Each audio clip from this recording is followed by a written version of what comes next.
काय गाल सुना मैं आ यार। अच्छा गाल सुना मेरी मार। हाँ आया कमदा पे आया तू बंदा हाँ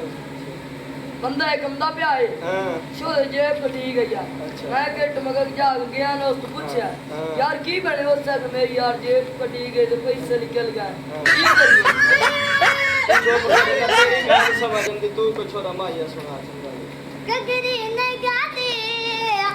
चरार के वट लाए जैसे अगली तार नहीं राते वाह वाह वाह ये कच्ची दर्द दे यो तभी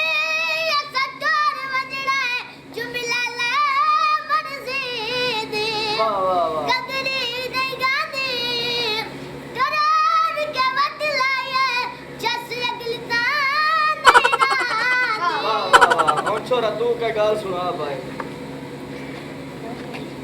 काय गाल सुना चंगी दे। ओ ना यार उठ मैं ना दियो मंडे हाँ ओ ते छोर वालो है बड़ा कमाल है अच्छा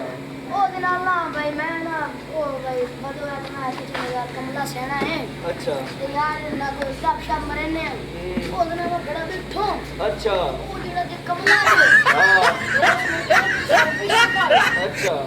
पैसा काट के तो मोड़ो से नांदी कीती हाँ वहां जी चुपड़े हमने मोड़ मोड़ नहीं जामाने मर्जी तेरी चौधरी साहब मोड़ मार के आके लगे आए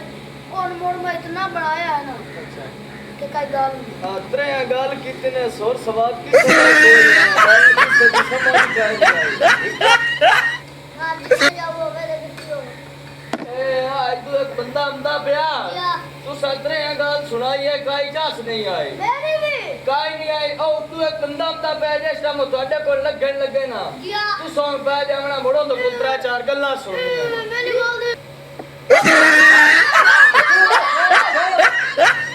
ਇਹ ਬੋਲੀ ਤਾਂ ਬੋਲ ਰਹੀ ਹੈ ਤੇ ਪੀਸ ਤਾਂ ਸਾਰੇ ਗੱਲੇ ਹੋ ਇਹ ਜਿਹੜਾ ਸੂਰ ਅੱਗੇ ਖਾ ਉਹਨੇ ਕੋਈ ਨਾ ਰੱਜੇ ਗੱਲਾਂ ਤਿੰਨੋਂ ਮਿੰਟ